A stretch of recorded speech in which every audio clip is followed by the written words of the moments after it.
We'll get started. Let me do a quick intro. We'll get started. 3, 2, 1. Hello, everybody. Pete Caliendo, Baseball Outside the Box. Thanks for joining us this evening, 6 p.m. Central, here in Chicago, in the Chicago studios. I want to welcome everybody in the U.S. and around the world. Thanks for joining us live on Facebook, Twitter, and also on Zoom. We're going to have coaches on Zoom. You'll be able to ask any question like of Mr. Anthony Sanders. What a great guy to have on the show today. First base coach for the Baltimore Orioles, the big league club. He's got 14 seasons. He's managing the minors with the Rockies. He's the gold medal coach in the 2000 Olympics. But he's got, former major league player, got a tremendous background. We don't need to waste any time because we want to get right into the show and listen to what he has to say. So first of all, let me welcome our good friend, Anthony Sanders. What's up, Anthony? Be good. Thanks for having me on, buddy. I'm doing good. Are you kidding? Hey, one thing I never asked you, I should have asked you before we even started. You like Anthony? You like Tony? What do you like? Anthony's good. Okay, Anthony's good. All right, cool. So our audience knows, I got a chance to meet you a couple times when you were at Team USA. And one thing I realized right away is that you're so personable. You didn't even know who I was pretty much. And, you talked to me, you came over, said hi, you went out of your way. And I think that's part of, what makes you a great communicator with people. Yeah, no, when I first met you overseas in Japan, you could tell, the good people when you see them. And, I do that. I'm honored to serve the United States, to coach the Olympic team. And I just want those kids to have the same memories I had when I got an opportunity to do it back in 2000 with Lasorda. And it's a special time, and I just want to get the most out of it. You know what? And that's something that we will get into because Tommy Lasorda, when I was with the Italian American Sports Hall of Fame here in the National, he was the national spokesman for the Hall of Fame here in Chicago. I never really got a chance. I got a chance to meet him, but not really talk to him much. And I'll bet just being with him, because from what everything you hear about him, one, he's real confident, and two, he's a motivator. You want to run through the wall playing for him. Yeah, that's the one thing I take away from my experience with Tommy, is just a great motivator. As everyone knows, we are big underdogs, a lot of young minor league players without major league experience at the time. And, we are backs up against the wall, and he just made everybody on that team believe that we had a chance and that we belonged there. And everyone just kind of followed his lead. Well, he had to believe because he came out in the papers and said, give me the Olympic team and I'll win the gold. And that's exactly what he did. I remember that statement. I was like, wow, that's incredible. But, again, great. And here's a guy that pitched like 4 games in the big leagues, and he's a Hall of Fame manager. One of the best in the business. Yeah, it is. Just his presence, just being around him, and just trying to soak up anything you can from him. But just the confidence he has and the experience. As a young kid, you got to be crazy not to listen and follow his lead. Hey, we happen to get into this, so I was going to start with something else, but this is what's great about the show because you brought that up, Lasorda. But because then we're going to get into your career too. With Lasorda, when how was he on the bench? When guys were down, how did he? What did he do to kind of pump them up a little bit? Yeah, just with how the Olympics goes. With the round robins, you can lose one and still have a chance, and he just never was down, always upbeat, joking around, had different things in the dugout to kind of let all the young kids just relax and play. But he took all the media, took all the pressure off us with the media and everything else, and, the Olympics. And so he knew what he was doing. He was a professional, and he knew what we were up against, and that nobody really believed in us but him. And, things worked out.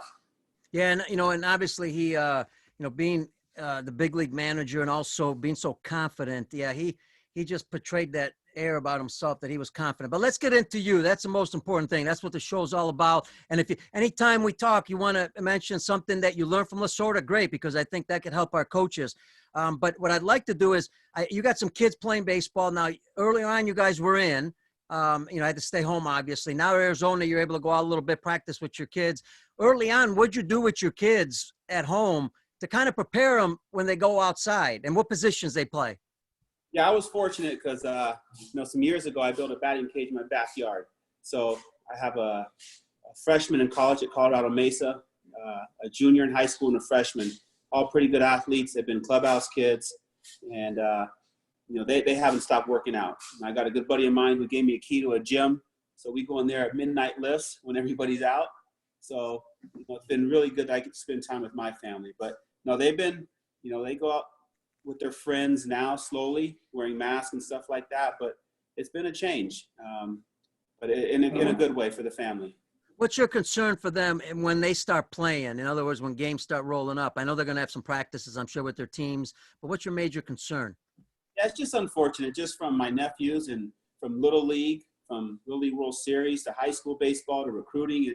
Everyone's affected by this. So, I think until Major League Baseball gets going again, I think everything else is going to kind of be on hold. And I think everybody will start things up when it's time. So I don't think they're going to miss much, but again, I just feel bad for a lot of those kids that are last year in Little League or last year in high school.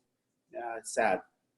Yeah, it is, and hopefully we'll get started pretty soon. Now, what about your big league guys? Have you've been talking to some of those guys? They're working out, obviously. I know pitching is going to be a concern. They got to be ready, obviously physically and all that. But position players got it ready. You don't want guys getting hurt. I know you're going to have spring training, but what's been the communication with maybe your players and also the staff? Yeah, I think every professional coach now understands what a Zoom call is now. And yeah. I'm in charge of obviously the outfielders and base running and just making sure guys are safe, slowly have a place to work out, letting them know some target dates that may be thrown out there. Nothing's in concrete yet. And just making sure they're staying active and not just, sitting on the couch. A lot of communication between your manager and the coaching staff?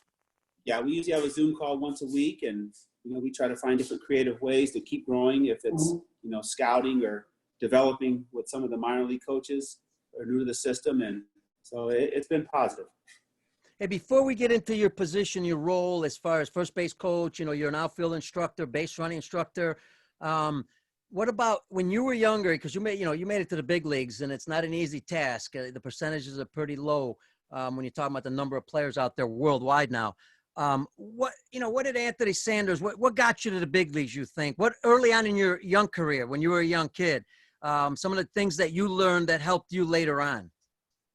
I think it all starts with my family, very good upbringing, good parents, some brothers and sisters that were very competitive with them, and, just always competing in football and baseball and basketball, playing tons of different sports.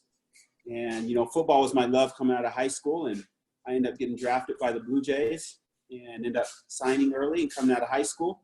So I think a lot of the life lessons I've learned on other fields have helped me in baseball to grow and understand competing.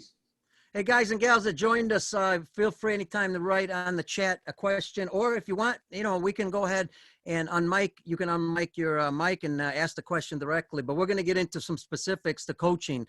But I wanted to address because, as a young player, you're moving up through the ranks. You gotta, there's a lot of competition. You're trying to battle your way all the way up to to the major leagues. Not an easy task. What do you think? Because we talked about this a lot on the show. Multi-sport athletes. Here you are, a football player. How much did that help you into developing into a baseball player? Yeah, it did, especially playing quarterback, just being able to, the leadership part of it. But again, I couldn't have made it as far as I could have without my family and some of the great coaches I've had along the way. I think every single coach from Little League through high school through pro ball has impacted my career in a positive way. So just taking bits and pieces, what I think will help me and lead me in the right direction is kind of stuff that I've taken and ran with. All right, man. Let's jump right into the position. Now, you're first base coach. Now, you managed a lot in the minors. Now you're first base coach. Talk about the responsibilities on the field that a first base coach. Everybody thinks, you just put somebody at first base. And later on, we're going to talk about your Japan experience too as a player, because just to give you an example, as you know, in Japan, in the high school championships, the actual high school players coach the bases, something I like, and we could talk about that later. But as a first base coach, what's your, because everybody thinks it's just tell them the outs, just tell them a couple things, and that's it. You're ready to go. No, it's a lot of the preparation beforehand. The ultimate goal is for when someone gets on first base, that they trust the information that you have and there's a relationship built, and, that their instincts can just take over from there. But behind the scenes, as far as the video, breaking down pictures, teaching kids what to look for. A lot of the tendencies that go on throughout the game that some people may not realize. Because I know there's a lot of coaches on here right now, and half the time you're sitting over there at third base and watching third base coach give signs. Half these kids don't remember the signs. Right. So just reminders and just getting to know your players is probably the biggest key. Hey, speaking about signs, that's a great point. You're going to have, I had some guys in AAA that, AAA players, I should say, in independent ball. I remember them forgetting the signs. They come to first base and they forgot the sign. You don't have a whole lot of time. What's the way to communicate if that player at first doesn't, know what the sign is? How do you get it to him without the first baseman hearing it either?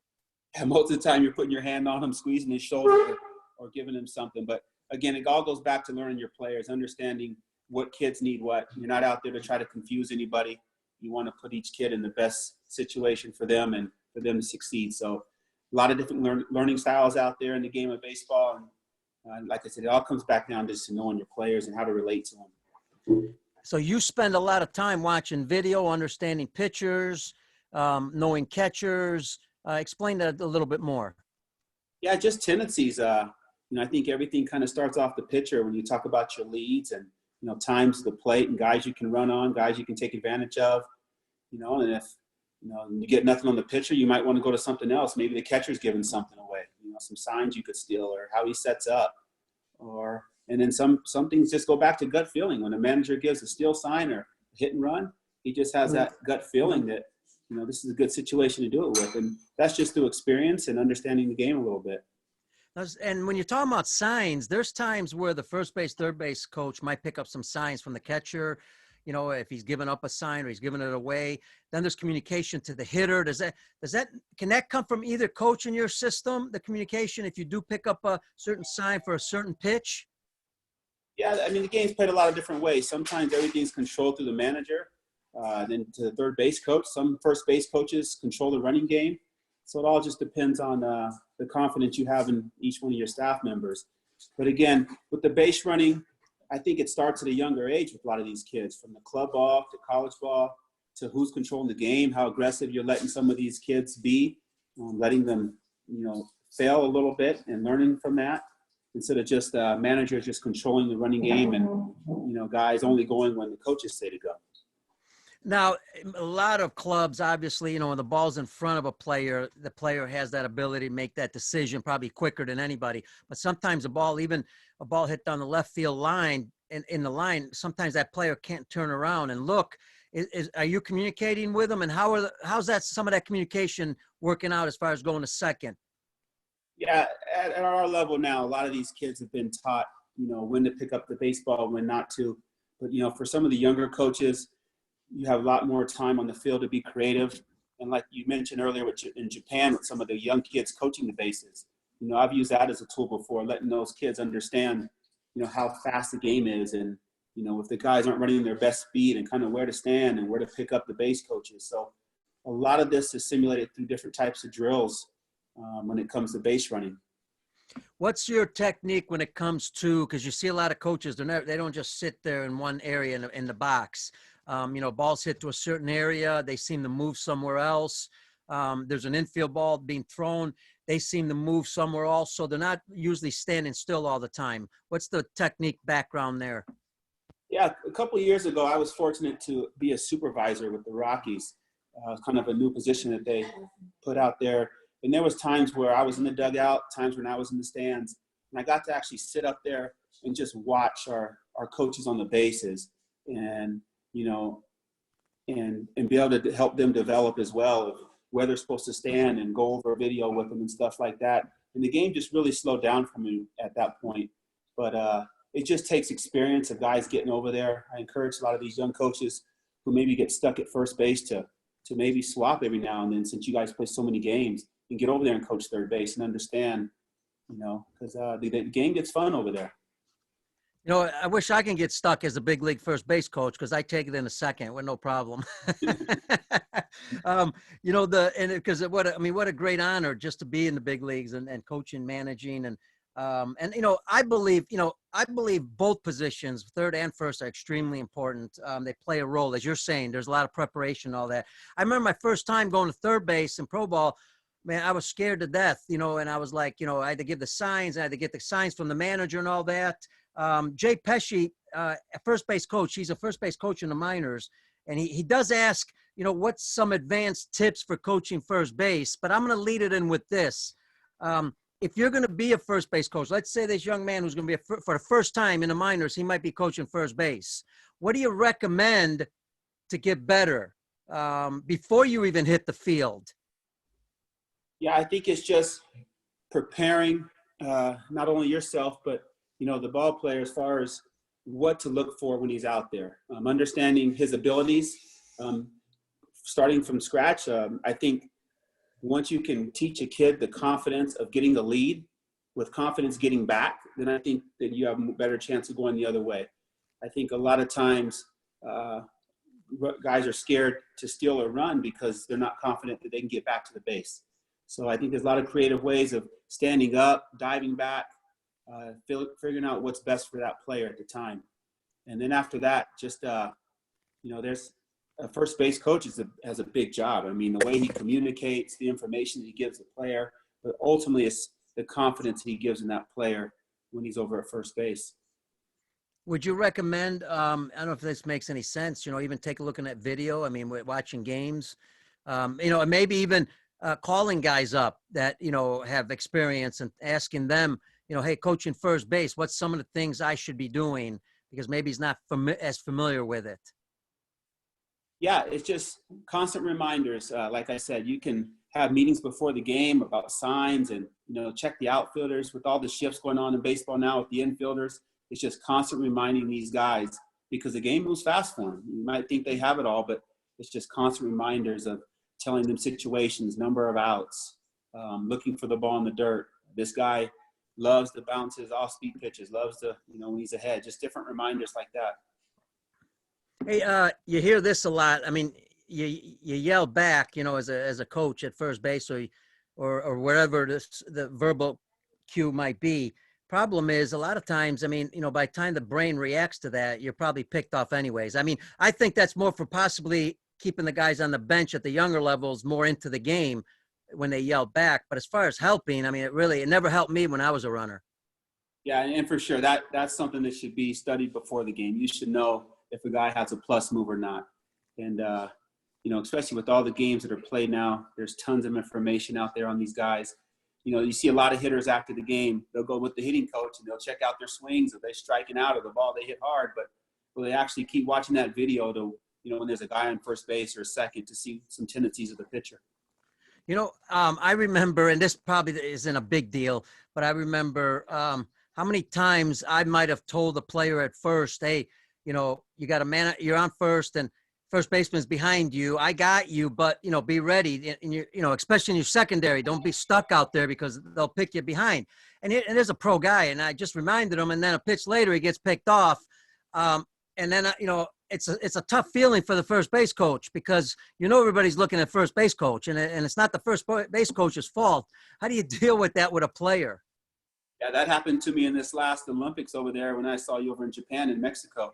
I was over at first base, and we have all these top prospects from all the organizations, but we don't have much time to spend with these kids. And you would just assume sometimes that they know what they're doing over there. And that happened to me. I got my back turned towards the catcher, and I reminded the guy early in the count, and then next thing you know, back pick to first base, he's out, and it's a long walk back in the dugout for me, and everyone looking at me like that's my fault. But that's part of the game. What's the toughest move to deal with on a pitcher? Left-handed, right-hander? What's the toughest move that you've seen that is really tough to get a jump on? I think over time it's just these guys reading left-handers, because I think for a long time everyone's just taught to go first move on a lefty, and at the big league level that's probably one of the best ways to go because you have an idea and some keys on him. But just for a lot of the younger kids, high school, even college kids, there's so many lefties that give certain things away. If you really take the time to break them down, if it's looking at their feet, their leg, their head, or whatever, it's some tendencies. That jab step that you always see people take, a jab step back. I just think I'd rather them shorten their lead and not take that step. That way they have a chance to continue to read, even if they're having a one-way lead. So there's just a lot of creative ways just to build confidence and teach these kids, how to possibly read a lefty instead of just going on first move. How do you teach the secondary? What are the keys to a secondary when it comes, especially at the higher levels? Because they can catch and throw pretty good. That's been a debate, for years of, how many shuffles. People try to write it down, 1 shuffle, 2 shuffle. But again, everything goes back to that pitcher. If he slide steps, then that shuffle may turn into 1 shuffle. If he has a big leg kick, you may need to let the play develop with a couple. But again, the whole point for me is when the ball's crossing the plate, you want to be in a good athletic position to react, especially if there's a ball in the dirt, to cross over and go. There's a variety of things, and it all depends on the athlete. Is a mistake some guys make possibly at times that they get into their secondary and they seem to stop and then have to restart again? Yeah, and a lot of it is just focus too. A lot of them are, still over there messing with their batting gloves or looking in the stands, and then the next play happens and they're caught off guard. So that's what it says. The first base coach is constant reminders of these guys, especially if you got a guy who does bounce a lot of pitches and, taking a look at what the outfielders are. So, it's funny because you get in practice and you put the whole team out there and everybody does it perfect. And the lights come on and, things change. So. And I know at the big league level, the guys are a little bit better at it. They've got a lot more experience than most guys. But what's a good system? Because as you just said, they do it well in practice and then all of a sudden in the game, it doesn't happen. What do we need to change to possibly make that a better system to where some of it transfers more than it does? I think it all starts with the coaches. I've been fortunate, it's my first spring training with the Orioles, and coming in, I really had no relationship with anybody on the staff other than, one of the bullpen coach. And Brandon Hyde, the manager, really had focused on this all off season coming to spring training, and was just out front on a lot of the base running issues that we've had last year and moving to this year. So when the manager, has your back and the team knows that, the importance of it, it makes my job a lot easier, and that's kind of what we've created early on in spring training. And, it's unfortunate we had to stop a couple weeks before, but, that's going to still continue to be one of our big focus points and moving forward. Are there some things that Major League Baseball is changing when it comes to maybe some myths of base running or some techniques that they used to teach in the past, but maybe it's changed now? I know Joe Madden is big on, he always brings it up. The Cardinal, everybody talks about the Cardinal sin, don't make the first or third out at third base. Well, he doesn't believe in that. And he's been quoted many times and he's talked about why. But are some things that you'd like to see changed? Yeah, I think we're off to the right path. And, I've always been taught, with the Rockies organization is, we were overly aggressive and, we learn, by our mistakes. But, hopefully when the kids get to the big league level or higher levels, they have confidence that, they can go first to third or go on dirt balls and stuff like that. So I think we're going in the right direction. It just depends on the manager and the type of baseball they want to play. I think the stolen bases are probably down in baseball. There's a lot of factors to that. Pitchers are not having to get a sign anymore to slide step and control a running game. It's just what they do now. Catchers are throwing better. So we have to find different creative ways to maybe get some momentum going when we steal bases, take advantage of the opportunities when they're there. It's interesting you said that because Victor Castillo just asked, what do you think is the main reason about that there aren't as many stolen bases in the big leagues nowadays? Since the players are more athletic, some of it's got to be to statistics also. Yeah, and then the home runs that come in, especially in Colorado. Sometimes you don't want to run yourself out of the game because one swing in the back can change the ball game there. So again, it's just different philosophies, but that's one thing I would love to see happen in baseball is just the way we draft. Start getting some more athletes and guys who can actually run. I think it's almost being a lost art. In your teaching, you got base running, you've got outfield play. Let's get into outfield play because I think we can always go back to. I want to get to Japan in a minute, but when it comes to outfield play, what are some of the key areas with your outfield that you're teaching that might have maybe changed from the past? Again, I'm trying to always think, what we taught sometimes 20 years ago, a lot of it's still pretty good, but some of it needs to be changed. Is there anything when it comes to outfield play? Yeah, it's again, everything I've been taught by other coaches and players and stuff is kind of what I give the kids and through experience. I don't think there's nothing I'm doing that recreates a wheel other than, just the passion I have for the game and for the outfield and base running and the detail. And, the players that have had me before, know what I expect, know how we communicate, know how we back up. And a lot of the coaches who are on here, it's basically just playing the game the right way. But I think the practice time and the drills are what kind of separate, the mentality of the type of players we have. Tom, it was interesting. Tom Soteris online. I was just about to say, hey, Tom needs to ask a question since he knows you. And he typed one up, and I'm going to get to it in a second. Before I do that, I was in Cuba, and we're talking with some of the Cuban coaches there. And the question that came up in Cuba is always, in the outfield, there's several techniques. There's times possibly you feel the ball in front of you. There's some to the side. There's other techniques that they use. Can you kind of elaborate on some of that? Yeah, that's been a big one is, do you field it out front? Do you field it with your leg back? And to me, I think you need to teach both. I think at the end of the day, when it's do or die and someone needs to throw somebody out, the player's going to go to what he feels comfortable. I think if it was a younger kid, I would like to have him catch it out front. If it's a right-handed thrower with his left leg, just because I don't think the momentum, he slows himself down. I think when you do it both ways, you can visually see which way the player slows down to gather himself. And both plays come in mind. If you don't have a fast runner and you need the plays to develop, you can take more time, or a field that snakes a little bit. So there's just a lot of different ways to teach it. But I would definitely make sure the outfielders know how to do it both ways to adjust to a hop. Because that might even go to, depending where you're playing, you might have to go to one knee at times. You see some guys going to one knee. But yet you have some coaches say, oh, you never go to one knee. And I'm not really sure that you never do something. I mean, maybe it's better, you, like you said, know how to do several things because those might come up. Yeah. And again, it's just knowing the situation beforehand, just communicating. I am really big on teaching the guys how to go back on the ball, having the ability to drop your head and go to a spot. So a lot of different creative ways to simulate that through fungos or machines. Again, it all comes back to how each coach runs his drill. Doing it at game speed, not just going, because anybody can catch a fly ball. It's just, you always ask yourself, could you tag on that outfielder? And go from there. One of the toughest plays is the ball hit right at you. And there's, again, several techniques that have been taught in the past. How do you work with your players? Because like you said, a fly ball, most guys, at least at the higher level, should be fairly easy. But what about the line drives or coming off a left-handed hitter or right-handed hitter that's slicing? How do you teach that? Yeah, in that play, before the play happens, understanding who's throwing, the type of hitter, watching the bat path. But, the hardest ball probably in the outfield to catch is that hard line drive that eats guys up, where guys, stand straight up or take a step back instead of maybe staying low, getting sideways, and then making an adjustment from there.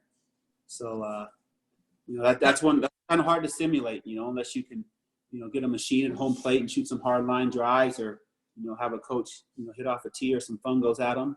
But, sure. Just not to panic and not to just stand straight up, because sometimes you stand straight up and then it's over. The ball's over you. And I was thinking too, Anthony Sanders, I'm assuming you had pretty good speed. You were a quarterback. You probably ran pretty good. A little bit. Run a little bit. Which now sometimes, if you run really well, sometimes it's like, sometimes your speed makes up for some mistakes, but you see a lot of young kids, they kind of react after the ball's hit. Talk about what young kids should be doing so they can get a better jump on the ball.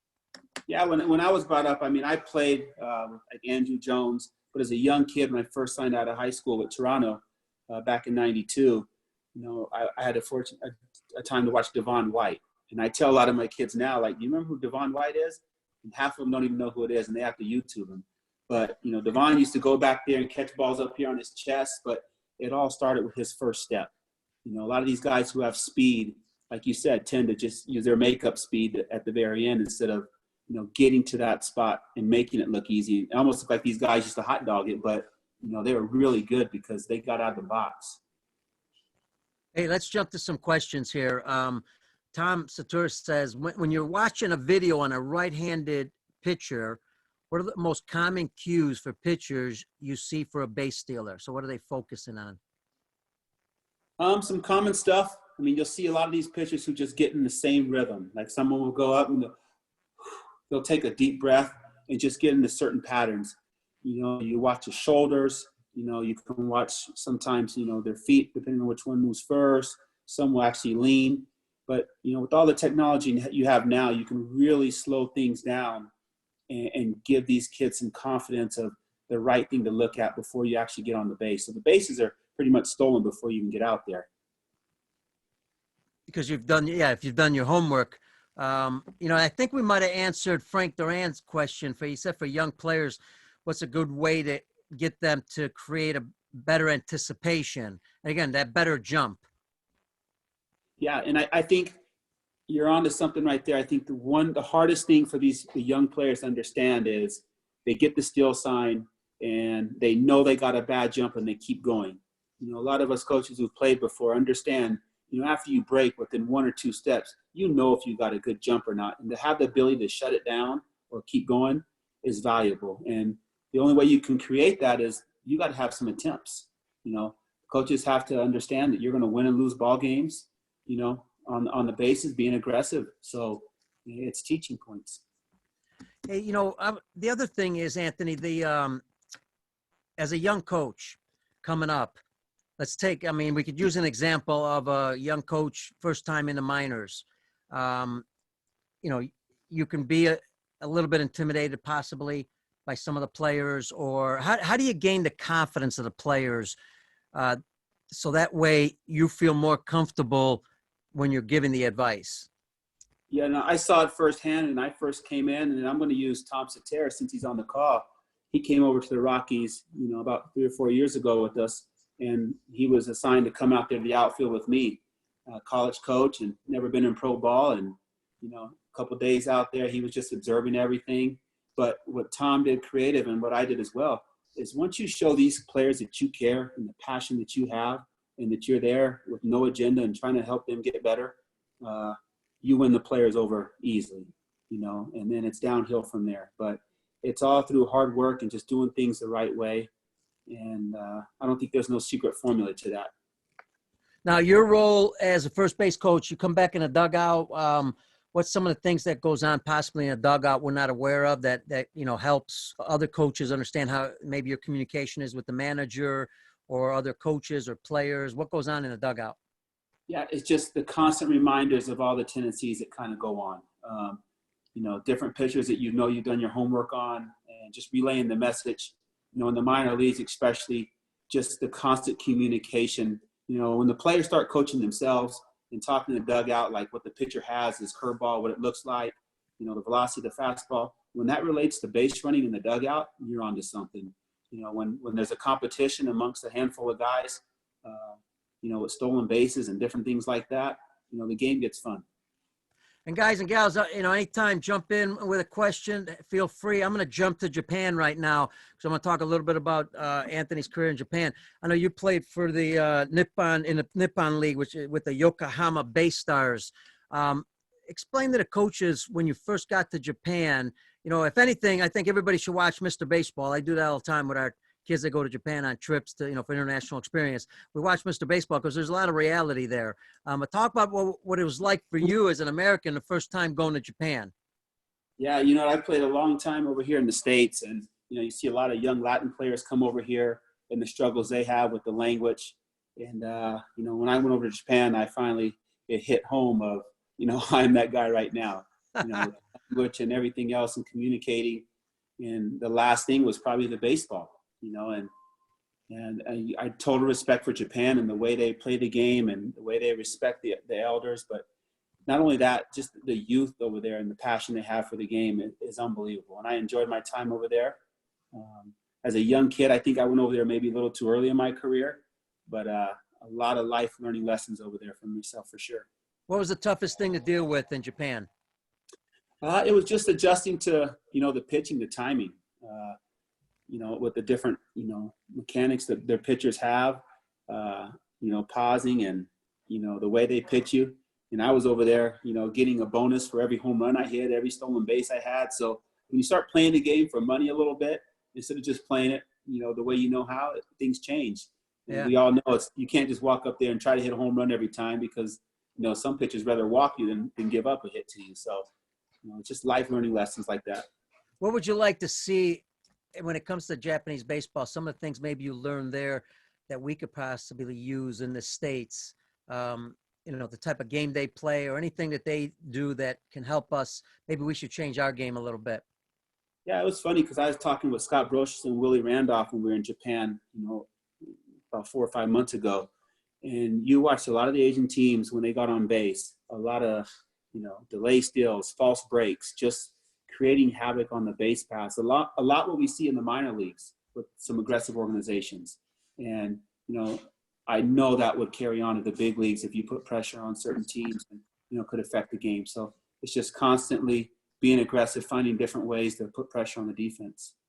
And when it comes to major league games, when you're talking about strategy in the big leagues, what would you like to see? Because, right now you're seeing a lot of home runs.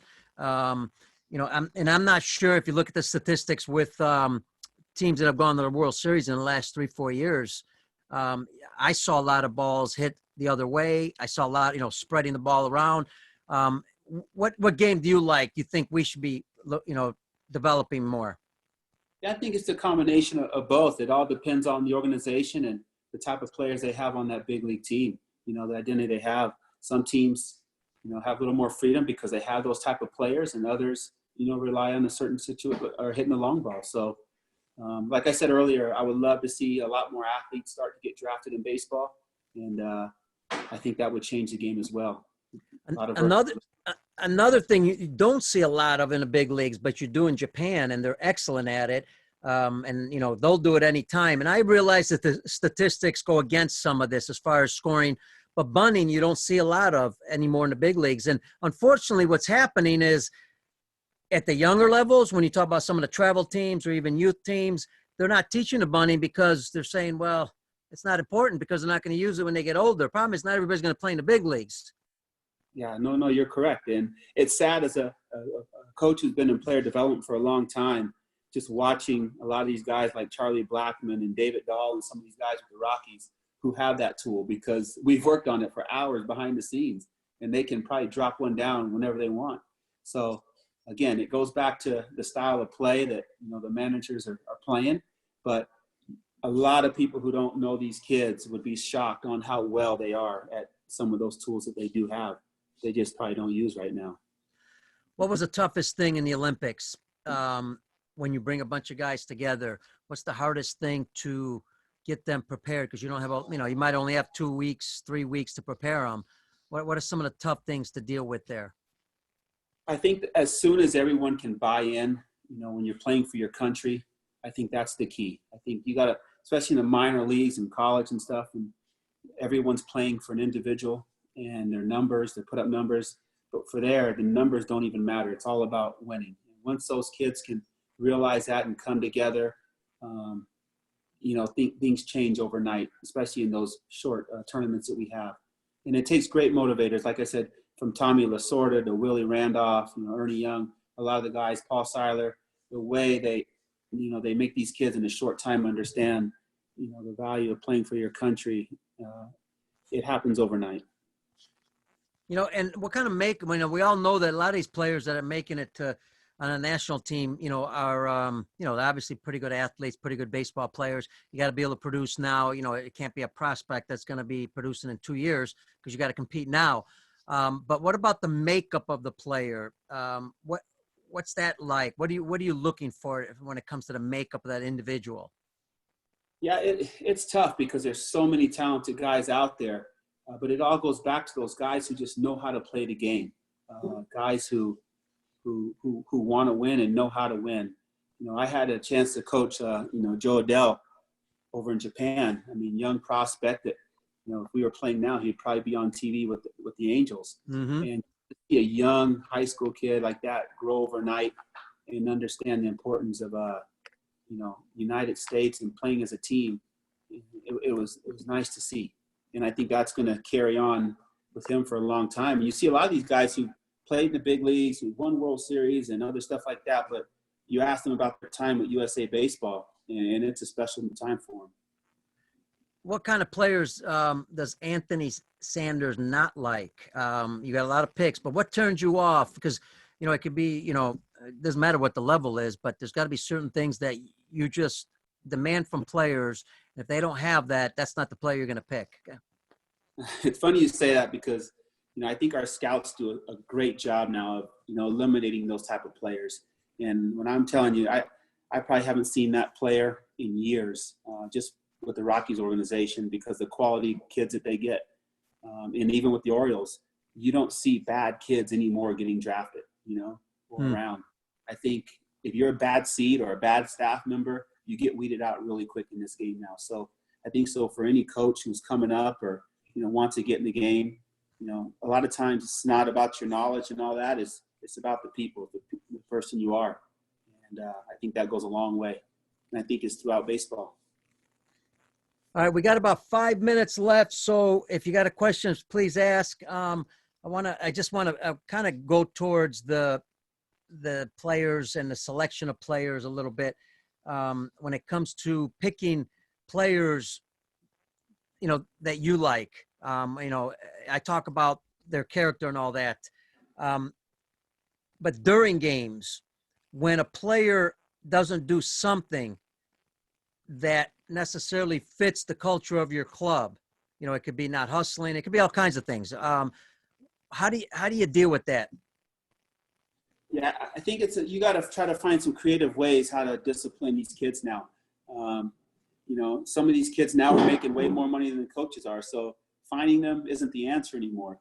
I think over the time that I've been coaching, when you take away playing time, I think that hits home for a lot of these kids. Especially the youth today, go in there and turn off the internet in the clubhouse one day, then you'll get some results. Get off their phones. But, the type of players that I like, guys who are very versatile. And the game has changed to where, guys who can play a lot of different positions are valuable to a lot of managers. And I've seen it time and time again. Those are the guys who end up sticking around. Guys who can, go out to center field, guys who can play short and second, guys who, like you said, can bunt and do a lot of little things that keep them alive in the game. With your kids, what are you constantly reminding them about in order to make sure that they could be the best player they can be? Is there things you have to constantly remind them about? I just try to help them stay most athletic as possible. And I don't have no problem creating competition in this household with the three boys. So whatever it's out in the street or in the cage or playing home run derby, that competition is always there. But they love the game. They respect the game. They understand that, just because dad's coaching and had a chance to make it, that their road is going to be tough. And they see the benefits of it as well. And I got really good kids and a good wife and family as well. Patrick's got a great question from all the way from Switzerland. He's been on a lot. He says, is there a big difference between Japan and pretty much all other countries when it comes to the culture, mental approach, strength, and even discipline? I don't think it's any different other than I think in Japan, one thing I really noticed is just how the younger kids really respect the older guys, to where here in the States, sometimes you get a young prospect who doesn't have to go through that as much. He's accepted right away because of maybe the status or his talent level. But in Japan, I think it's a little bit different as far as that goes. But as far as the game and stuff, and they have passion for the game. They play the game the right way. I think just maybe the strength factor a little bit. Let's take it with the last one here, Anthony. This has been great. Really appreciate your time. I know you've been on a lot of Zoom calls with your manager, coaches, and front office people. I think everybody's been on Zoom. Zoom's been the most popular thing in the world right now. We should have bought stock in Zoom before anything started, because I think it multiplied by 10. But let's take the younger game. At the youth levels, the younger travel teams, all the different things at the young levels. What would you like to see changed that maybe can help development more? Because we might be heading in a so-so direction and you want to make that change to help our kids. Yeah, I just think the financial part of it. I would love to see a bunch of coaches give back to some of these kids. And some of these leagues and tournaments, the cost is outrageous for these kids. And there's a lot of opportunity they say that's out there for some of these kids, and they go to big tournaments and, no one's even there. So just get back to playing even Little League, which was really important, the value of Little League compared to club ball, and just all the good coaches who are out there just doing things the right way, and giving back to these kids and creating more games, more opportunity for these kids to play without having to showcase. And that reminds me, I wanted to end, but I think this is an important topic. Here in Chicago, we've got the White Sox who do a great job with this. A lot of African-American players at the young levels, aren't playing the game as much. They are in Chicago now, and you see them in the College World Series of Michigan because they've taken the time to take the money out of there because it costs way too much for a lot of these kids to play. And there's a lot of great athletes, and the White Sox do a great job. So I think that's important. Giving back at those levels are very important. Yeah, no, that's huge. And I know Major League Baseball has done a good job with the Breakthrough Series and Hank Aaron and all that. And my kid's been part of that. So as long as we keep doing little things like that and keep spreading the word, I think things will get back. But I would love to see Little League get back to what it used to be when I was a Little Leaguer. All right, last message to coaches, players, and parents in the U.S. and around the world. Anything you want to say to kind of, give them some advice if they're going to be coaching, how to handle, the coaching experience? Yeah, I mean, the final thing I would just say with anybody is, just remember it's a kid's game, and just keep it fun. In all the drills and, practices you guys have, just keep it fun for the kids, keep the competition, and some of these kids, and I've learned on an early age is coaching that some of these kids who get drafted, their goal isn't to play in the big leagues. Some kids, their goals are just to play pro ball, so different standards for everybody, and, just enjoy what you do. Fantastic. Anthony, got to thank you, man. I really appreciate being on today. Okay. Thank you, Peter. Appreciate it. All right, folks, that's Anthony Sanders, Baltimore Orioles first base coach, Olympic gold medal coach with USA Baseball. I got to thank him. Thank our producer, Brian Kroc with the Lineup Media Group, and especially thank our listeners in the U.S. and around the world, live on Facebook, on Twitter, also on Zoom. Thanks, everybody. Really appreciate it. Don't forget, tomorrow, 1 o'clock p.m., 1 o'clock Central Time, we have Nino Gerentano, the head coach, 22 years with the University of San Francisco. And also at 7 p.m., we're going into Korean baseball with one of the pitching coordinators in Korea. We're going to be talking about Korean baseball and their development. Again, special thanks to Anthony. Thank everybody. Don't forget, this is a show that loves to interview baseball's best coaching minds who love the challenge of status quo. I'm your host, Pete Caliendo. Stay safe today. We'll see you on the baseball field very soon. Take care, Pete. See you Great guys. job, man. Okay.